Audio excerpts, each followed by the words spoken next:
Good morning, lovelies. Let's talk about anger. Jesus, coffee. Ooh, Jesus, buried. Trying something a little different today. I'm trying a different software called Veed. Obviously, you can see in the corner, Veed.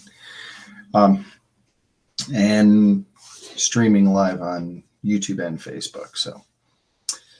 So heard a great message yesterday about anger. James 1, 19 and 20. So then, my beloved brethren, let every man be swift to hear, slow to speak, and slow to wrath or anger. For the wrath of man does not produce the righteousness of God. So this was such a hit-home message yesterday because I was so irrationally agitated yesterday, like all day. Like, I don't know why. No good reasoning behind it. Just agitated all day. So to sit and listen to this message was like, it was a shot right to the heart. Like God was talking right to me, like, hey, start being quick to listen. 2 ears, 1 mouth, quick to listen, slower to speak. And the reason is because when we're talking a lot, we're not listening and we're not understanding. And that tends to lead to miscommunication. And in miscommunication, we end up with anger, frustration, being bothered, all the same thing, all angry. And Doug asked yesterday a good question I wrote down. Is God angry with the same thing we're angry about? No. When our spouse or our friends tend to do something that might crawl on our nerves, got to ask yourself, is God angry about that? No. Jim's angry about that. You might be angry about that, but he's not. So why are we quick to listen? Because when we listen, we can get a better understanding of what's happening. When we're slow to speak, we tend to use the appropriate number of words rather than using too many words. Proverbs actually tells us that where there are many words, sin abounds. It's actually Proverbs 10:19 that says that. Let me find it. Proverbs 10:19. In the multitude of words, sin is not lacking, but he who restrains his lips is wise. So basically, where there's lots and lots of words, sin is abounding.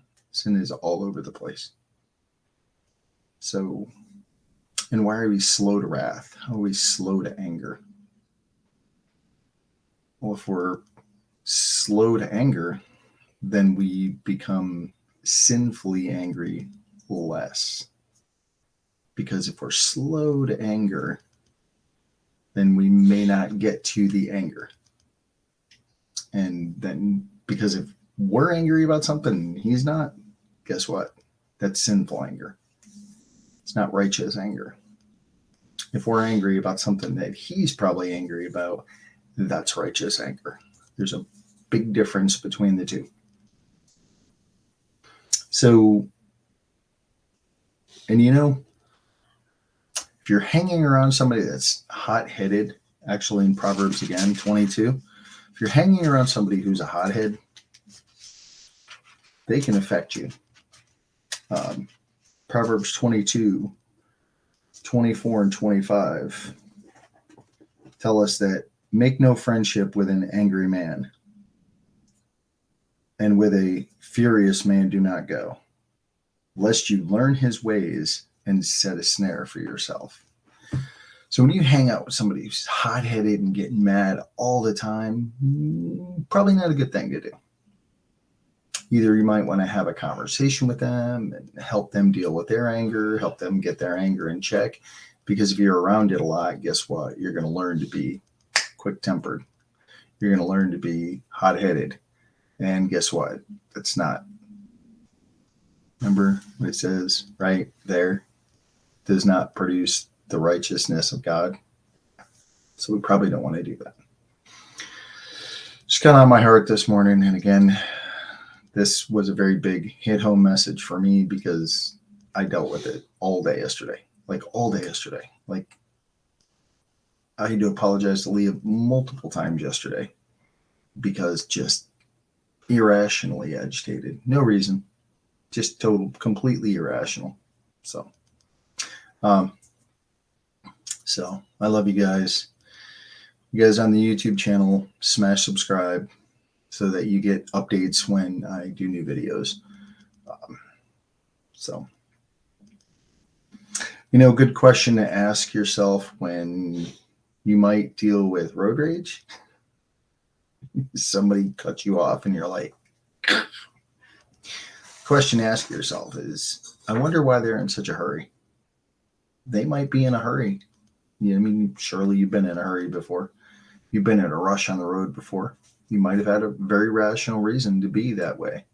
They might too. We're not in the car. We're not in their head. We're not in their car. So we don't know. So ask yourself, I wonder why they're